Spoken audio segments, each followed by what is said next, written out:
The Silent Awakening. The galaxy had long forgotten Earth, or perhaps it only pretended to. Across the stars, great empires laughed when the word human was spoken. They called Earth a backwater world, a planet of dust and fading oceans. The Council of Civilizations used Earth as the punchline of their speeches. Humans once dreamed of greatness, they would say, but their fire is gone. Yet in secret, whispers moved between smugglers, old mercenaries, and forgotten archivists.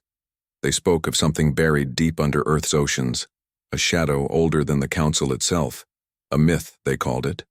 The sleeping warship, a planet killer built in an age no one remembered.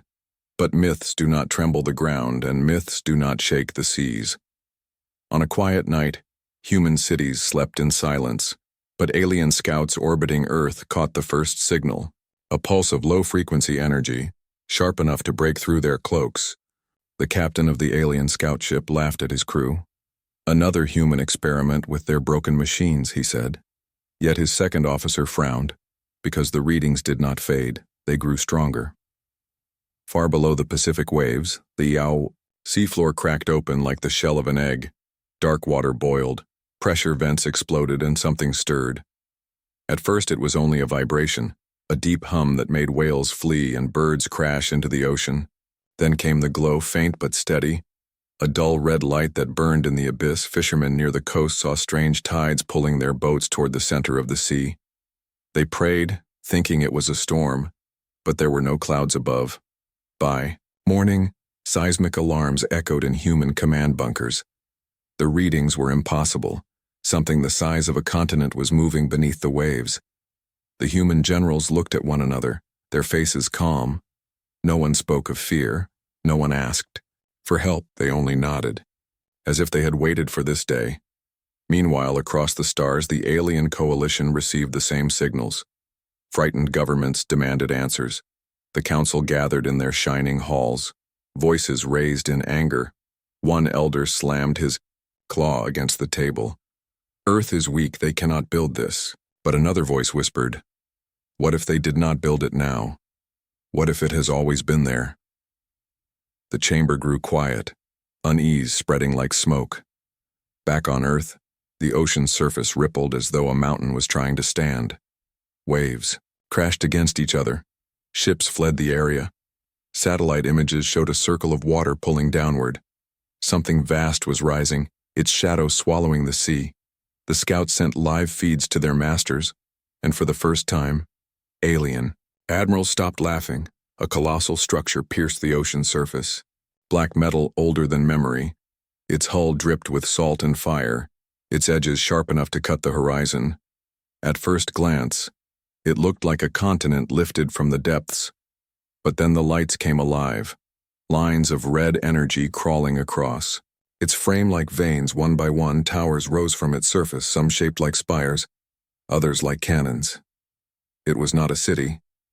It was not a base. It was a warship, larger than any fleet. The broadcast spread across the galaxy in seconds. Billions watched in silence. Merchants dropped their wares. Soldiers froze in training fields.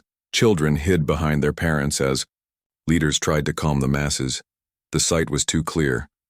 Earth's warship had awoken, and still humanity said nothing. No speeches, no warnings, no claims of power, only silence, calm and heavy, as the warship climbed higher out of the sea. Alien leaders screamed for action. Some called for immediate war, others for retreat. But no one could deny the truth. The galaxy had mocked humanity too soon. That night, fear spread faster than light. Civilizations who once boasted of their fleets now trembled. And deep in the council chambers, one question hung in the air, unspoken but burning. If this is only the beginning, what will Earth unleash next? The first tremor. The warship did not rise quickly. It moved with the patience of a mountain lifting itself from the earth. For 3 long days, waves slammed against its hull. Each tremor shook the ocean floor. Each pulse spread across continents. The people of Earth watched from their coasts and satellites, but not a single voice of panic was heard from humanity's leaders. They had waited for this moment, and they knew exactly what was coming. The alien fleets circling Earth grew restless. Scout captains sent endless reports to their homeworlds, but the answers from their governments were always the same. Observe, do not act. Yet even from orbit, the truth was impossible to hide. The warship was no myth, no sunken ruin. It was alive. Power surged from its core, making even the stars flicker in the distance. One night, as the ship climbed higher, thunderless lightning cracked the sky. Bolts of raw energy shot upward, scattering satellites like dust. Alien admirals cursed as their spy devices went blind. Their fleets moved closer, breaking the Council's orders. They wanted to test this sleeping beast for themselves. But deep inside, even the boldest captains feared what one strike might awaken. On the fourth day, the tremors began. Seismic waves rolled through the oceans and across the continents. Entire coastlines shuddered as if the planet itself was warning the galaxy. In distant alien empires, panic began to spread. Markets collapsed. Governments fell silent. Priests whispered about ancient prophecies that spoke of humanity's vengeance. "Beware the day Earth's heart beats loud enough to shake the stars," the old text said. And now those words felt alive. From orbit, the alien scouts saw the first full view of the warship's body. Its frame stretched wider than any city. Its towers and cannons glowed faint red like veins filled with fire. It was not just a ship. It was a continent reborn. And at its center, a single massive dome pulsed like a beating heart. Each throb sent waves of energy rippling across space, breaking communications, scattering signals. Bending time itself for a second, the Council called an emergency session. Leaders from hundreds of civilizations screamed over one another. "Destroy, and now before it leaves the ocean," shouted a warlord with steel horns. "Negotiate with Earth before it is too late," cried a minister with trembling hands. But the loudest voices were drowned out by silence. The oldest member of the Council, a scaled creature older than empires, leaned forward and whispered, "This is not something we can control. It is something we must endure." Back on Earth, ordinary humans lived their days as if nothing had changed. Factories kept running, schools kept teaching, ships still moved across seas. But everywhere, there was one common sound, the tremor. Like the steady beating of drums under the ground, every human felt it in their bones. Some smiled with quiet pride, others bowed their heads in respect. It was not fear that filled them, it was recognition. They knew this moment was part of their destiny. In space, however, fear became madness. Alien commanders formed a secret coalition without the Council's blessing. A fleet of 300 warships gathered in the shadow of Saturn. Their leaders promised their people swift victory. "If Earth will not silence this monster, we will," they said. But even their crews muttered uneasily. They had all seen the feeds. The warship's hull had no cracks, no weakness. It looked as if the ocean itself had forged it from the bones of the planet. On the morning of the sixth day, the tremors stopped. The seas grew calm. The winds fell silent. Even the alien fleets holding orbit felt the stillness. It was the kind of silence that came before a storm. Every soldier in every fleet held their breath, and then, with a roar louder than volcanoes, the warship broke free of the last chains of water. Its full body rose above the ocean, casting shadows on half the world. The sun disappeared behind its frame. Cities fell into darkness as if night had come too soon. And for the first time in thousands of years, the galaxy realized a new truth. This was no awakening of a forgotten relic. This was the return of a weapon designed to end civilizations. And Earth had chosen this moment to let it breathe again. The first tremor was over. The true shaking was about to begin. Ori across the stars. The galaxy had always laughed at Earth. They called humans reckless dreamers, too fragile to stand among great empires. But the moment Earth's warship rose fully above the ocean, the laughter ended, and fear, raw and heavy, spread faster than light. Across distant worlds, billions watched the live feeds. Children pressed close to screens. Soldiers froze in mid-drill. Merchants dropped their goods in crowded markets. Priests in golden temples fell silent in mid-prayer. Even criminals in back alleys stopped their trade to stare. The image was everywhere. A warship so large it swallowed the horizon, its hull shining with ancient fire. It was not a weapon, they whispered. It was a world in the shining halls. Of the council, panic was barely hidden. Representatives shouted at each other. Claws, tendrils, and wings thrashing in fear. One cried, "This is an illusion. Humans cannot create such a thing." Another slammed the table. "It is no illusion. I can feel the energy tearing through my fleets." Screens flickered around, them each showing the ship's slow rise, and then, in the silence, the voice of one old chancellor trembled. "This is not Earth's first warship. This is Earth's last warning." Back on Earth, humans did not celebrate. No parades, no shouts of victory, no banners raised in pride. Instead, there was calm acceptance. Fishermen who had seen the ocean torn apart simply nodded to the horizon. Farmers working their fields felt the tremors under their feet and kept plowing. Children in schools looked at their teachers who told them quietly, "Do not fear. It has always been with us." The warship was not just a weapon to humanity, it was a guardian long asleep. Meanwhile, alien fleets across the galaxy prepared for war.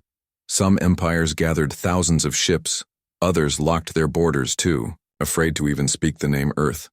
One admiral of the Kraveth Empire ordered his fleet into orbit near Mars. He shouted, "We will strike now before the humans unleash it upon us."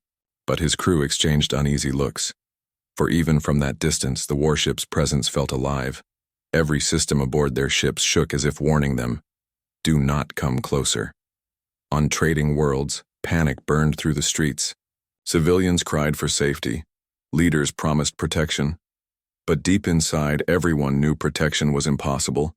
If the warship had risen, then nothing could stand against it. Old myths resurfaced in broken whispers. Legends of humanities. Vengeance prophecies carved into stone before the council was even born. One phrase repeated again and again, "When the ocean rises in fire, the stars will bow." And now the stars did bow. For every telescope, every probe, every watch station showed the same truth. Earth had unleashed something that defied reason. Not one empire dared to claim they were ready for war, but pride is a chain heavier than fear. And so the council made its decision. They would send envoys to Earth demanding an explanation. They would call humanity weak, unworthy, dangerous to galactic peace. But deep down, every envoy knew the truth. They were walking into the shadow of a god. The first envoy ship arrived, shining with banners of peace. It broadcasted on every frequency. "To the humans of Earth, this action must cease. Stand down your weapon or face the united power of the galaxy." The warship did not respond. Its cannons remained silent, its towers unmoving. But as the envoy ship entered Earth's orbit, every system inside it failed. Engines froze, shields collapsed. Even the air inside grew still. The ship drifted powerless, caught in the gaze of the sleeping giant. And then, after one long, dreadful pause, the warship released a pulse. Not a weapon, not yet, but a warning strong enough to be felt across half the galaxy. Planets trembled, moons cracked. Fleets lost their navigation, billions cried out as cities flickered in and out of power. And then, silence. The envoy ship was allowed to drift safely away, its crew gasping for air, eyes wide with terror. They had delivered their message, but Earth had delivered one greater. "We hear you. Do not test us again." From that moment, fear became law. Civilizations that had mocked humans now begged their leaders for protection. The galaxy's strongest empires gathered in secret, each ruler whispering the same desperate question: how do we fight a planet that wakes a warship from the sea? The answer was simple. They could not. The first strike. The galaxy could not remain silent forever. Fear had spread like fire, but fear also breeds pride. Some empires whispered of retreat, of surrender, of bowing to Earth before it was too late. But others, louder, bolder, arrogant, demanded war. In the shadow of Saturn, a coalition of fleets gathered. 300 ships from 7 empires floated in tight formation. Their hulls gleamed with the pride of warriors who believed they could crush any world. Their admirals spoke loudly to the stars. Humanity hides behind its toy, but we will tear it apart. We will remind Earth it is nothing. But though their voices roared, their eyes betrayed doubt. Every crew member remembered the images. The warship rising, the waves tearing apart oceans, the silence of Earth. Yet orders were orders, and pride is heavier than fear. The coalition prepared its strike. Carriers opened their bays, releasing swarms of fighters. Destroyers lined up their cannons, engines blazing with power. Missiles armed themselves, warheads glowing like suns. Across the fleet, soldiers cheered and sang their battle chants. But the sound was thin, hollow, forced. Because even before the first missile was launched, they all felt it. The warship's eyes upon them. On Earth, humans watched quietly from bunkers and satellites. Not a single general panicked. Not a single soldier begged for mercy. They did not even move to defend themselves, because they knew what the galaxy had forgotten. The warship was not built for defense. It was built for judgment. The first strike came like thunder. A storm of fire and steel fell from the skies. Hundreds of missiles cut through the atmosphere. Fighters screamed down like swarms of insects. The oceans lit up with explosions. The skies burned red. The alien admiral shouted, in triumph, "See, the humans hide. The warship is powerless." But then the smoke cleared, and the warship still stood. Not a single mark scarred its surface. Not a single cannon was scratched. The ocean itself seemed to protect it. Waves rose like walls, swallowing the fire. The ship's hull glowed faintly, red lines burning brighter. It had not defended itself. It had absorbed the strike. Panic spread through the fleets. Soldiers screamed. Engineers reported systems failing. Missiles that had not yet launched turned dead in their tubes. Fighters lost power mid-flight and fell into the sea like sparks. "Impossible," cried one admiral. "No weapon can withstand this." But the truth was clear. The warship had not even moved, and yet their attack had already failed. Then the silence broke. The warship's central dome pulsed. A low hum spread across the battlefield, deeper than thunder. It rattled bones, cracked. Glass shook entire ships apart. Some crews fell to their knees, clutching their heads. Others screamed, "Turn back! Turn back!" But it was too late. With a single beam, the warship answered. A line of light, thin as a blade, cut across the black sky. 3 fleets, hundreds of ships, vanished in an instant. Not destroyed, not burned, not shattered, just gone, erased from existence. The stars shone clearly where fleets had stood moments before. Alien admirals froze in silence. For the first time in history, no empire dared to claim victory. The surviving fleets turned in chaos. Ships collided. As they fled, commanders shouted desperate orders, but their crews no longer listened. Panic ruled, fear ruled. The coalition that once swore to humble Earth had been humbled instead. Back on Earth, the humans finally spoke, not with words, not with speeches, but with silence, letting the galaxy watch, letting them see the truth for themselves. One strike was enough to erase their might. One strike was enough to remind them who had the greater power. In the council halls, chaos erupted. Leaders screamed for surrender. Others demanded more fleets be sent. But deep inside, every ruler knew the truth. They had seen it with their own eyes. This was not a weapon that could be defeated. This was not even war. It was judgment, and judgment had only just begun. The first strike was over. But whispers filled the galaxy with one terrifying question. If one beam could erase fleets, what would happen if the warship truly decided to fight? Civilizations begged for mercy. The galaxy had seen war before. It had seen planets burned, fleets destroyed, empires fall, but never, not once, had it seen something like Earth's warship. 300 ships erased in a single breath, an entire coalition gone without leaving even wreckage. The stars themselves looked cleaner, as if the warship had cut away the very memory of them. Word spread like wildfire across every world, and with the news came terror. On planets rich with wealth, the markets collapsed. On military strongholds, soldiers dropped their weapons in silence. Even on worlds that had never heard of Earth before, fear spread like disease. For the galaxy had learned the oldest truth. Humanity was not weak. It had only been quiet. Civilizations that once mocked Earth now sent desperate envoys. Whole fleets of diplomats raced toward the solar system. Their ships carried gifts, promises, treaties, jewels pulled from gas giants, technology from ancient vaults, even slaves offered as tokens of surrender. But Earth's answer was always the same: silence. The warship remained in orbit, unmoving, its shadow a reminder that no gift could buy safety. In the council chambers, the proudest rulers broke down in fear. The Kraveth, who once boasted of their war fleets, now begged for protection.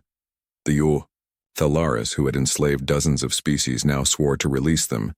The Oral Dominion, once calling humans dust, now sent their emperor's crown as an offering, and yet Earth gave no reply. The silence became worse than words, because silence meant humanity was watching, judging, deciding. On Earth itself, life continued as normal. Children played in the streets. Farmers harvested their crops. Factories built machines. Ships carried trade. But every human felt the shift in the air. The galaxy was bending to them, not because of armies or numbers, but because of one warship, a single reminder that Earth was not to be mocked again. In hidden corners of the galaxy, whispers turned to prayers. On desert worlds, tribes built altars to the humans. On ice colonies, refugees carved Earth's symbol into their walls. Even pirates began carrying human flags on their ships. Not from loyalty, but from fear, because no one dared to attack anything connected to Earth. But still, pride dies hard. Some leaders refused to bow. They raised their voices in fury, claiming, Earth would grow arrogant. Humanity is one world against thousands. We cannot kneel to them. Yet their own citizens turned against them. Crowds stormed palaces. Generals betrayed their masters. Entire governments fell overnight. Not from war, but from terror of what Earth might do if angered again. The council tried once more to send a message. This time they did not threaten, they did not demand. Their words were desperate, pleading, to the leaders of Earth, to the humans of the blue planet. We beg for mercy. We will not mock you. We will not harm you. We will recognize you as sovereign. Only let us live. And for a moment, the galaxy held its breath, waiting for Earth to speak, waiting for the warship to answer. But once again, nothing came. No voice, no broadcast, only the silent shadow of the ship above Earth. And somehow that silence was worse than any threat. On the seventh night, the warship moved. Just a fraction, just a tilt. Its cannons shifted toward the stars, its towers glowed faint red. And across the galaxy, whole civilizations collapsed into panic. Some surrendered without being asked. Some burned their own fleets. Others simply fell into despair, because one movement from the warship meant their survival was not in their hands. In the quiet of Earth's command bunkers, a single general finally spoke. He looked at the glowing ship on the screen and said softly, "They beg for mercy now, but where were their voices when they called us weak? Where was mercy then?" The warship remained silent, but its silence carried the weight of judgment, and the galaxy finally understood. Humanity was no longer asking to be respected. It was deciding who deserved to exist, the voice of Earth. For weeks the galaxy had begged, for weeks rulers had sent their gifts, their crowns, their treasures, for weeks civilizations had bowed their heads and cried for mercy, but the warship had remained silent, watching, listening, waiting. Silence can crush even the strongest spirit, and soon, entire empires broke apart under its weight.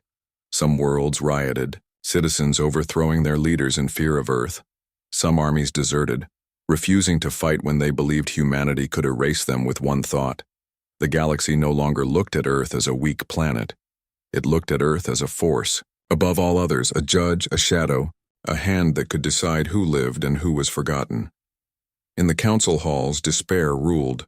Proud empires that once mocked humans now sat with trembling hands.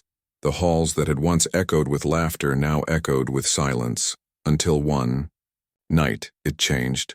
The warship moved, its cannons turned away from Earth, pointing outward to the stars. The glow of its veins spread brighter than before, and then, for the first time, a sound came. Not from the ship, but from every screen, every speaker, every device in the galaxy. A voice, calm and steady, filled the stars. It was human, clear, unshaken. "We asked for peace," it said. The words were simple, but they carried like thunder. "We asked for respect," the voice continued. "But you gave us war. You gave us mockery. You gave us chains." In palaces and huts, in markets and stations, billions listened in silence. Not a single voice dared to interrupt, because the galaxy had never heard humanity speak like this before. "You see our warship," the voice said. "It is not new. It has always been here, waiting, sleeping, because we believed the galaxy would one day learn peace, but you never learned. And now, you beg." The words hit harder than weapons. Leaders lowered their heads, soldiers dropped their rifles, children clutched their parents, and across the galaxy hearts broke in shame. The voice grew colder. "We do not want your gifts. We do not want your crowns. We do not want your empty words. We want only one thing. Never raise a weapon against Earth again." The words echoed, repeated on every frequency. Not a demand, not a negotiation, an order. And every empire knew that to disobey meant death.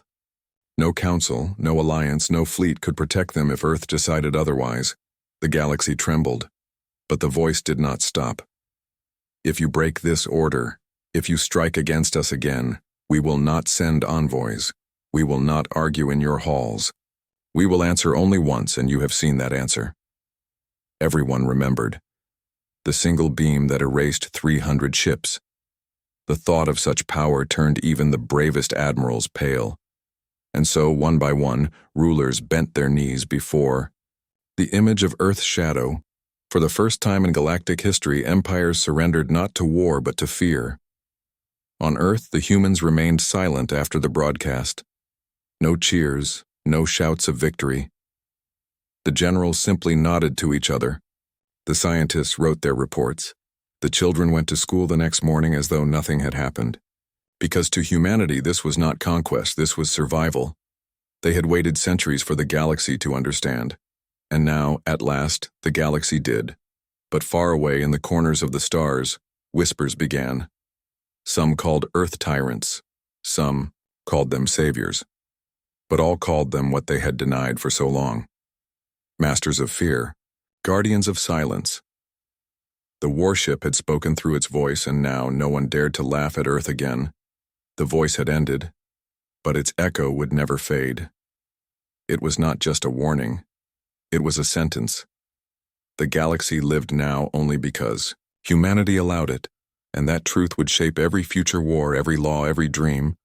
The voice of Earth had been heard, and the stars would never forget. The new order. The galaxy had heard Earth's voice, and once it was heard, nothing remained the same.